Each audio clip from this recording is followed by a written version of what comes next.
On Friday, the governor and legislature seemed headed for a budget impasse, maybe even a state government shutdown. Today, the prospect of getting a new budget on time seems much more likely. News 8 political reporter Rick Alvin in studio tonight to tell us what changed. Rick? Well, maybe part of what changed would be the pages on the calendar. By the time the governor and lawmakers woke up this morning, they had just 21 days to get a budget done. Bottom line, the governor agreed to drop her 45-cent per gallon gas tax increase as a prerequisite to get a spending deal done.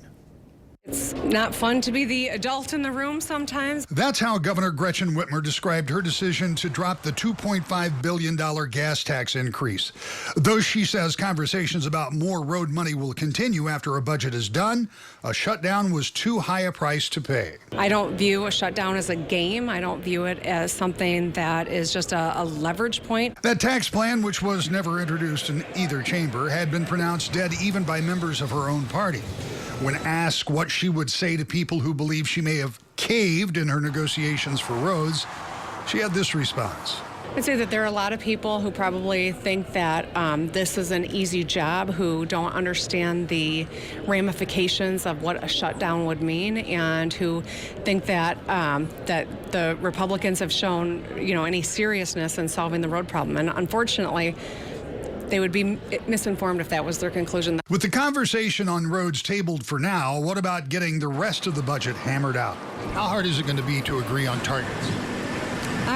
The conversations have started in earnest, so I'll be checking in with the budget director when I jump back in the car. Those targets are spending levels for the next test of the divided government to work together despite philosophy differences, sometimes differences in priorities. If lawmakers and the governor do indeed get a budget passed and signed, the larger discussion on roads is sure to resurface not long after that. I was going to say, Rick, we've got a crumbling infrastructure here. Something needs to be done. What is the path forward? Yeah, well, the dollar figure at $2.5 billion is the sticking point. The 45-cent a gallon gas tax was something that really never materialized.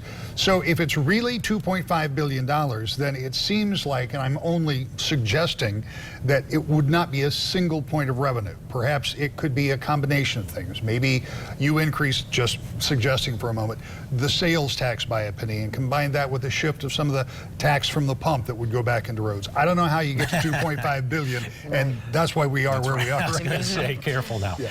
All right, thank you, Rick.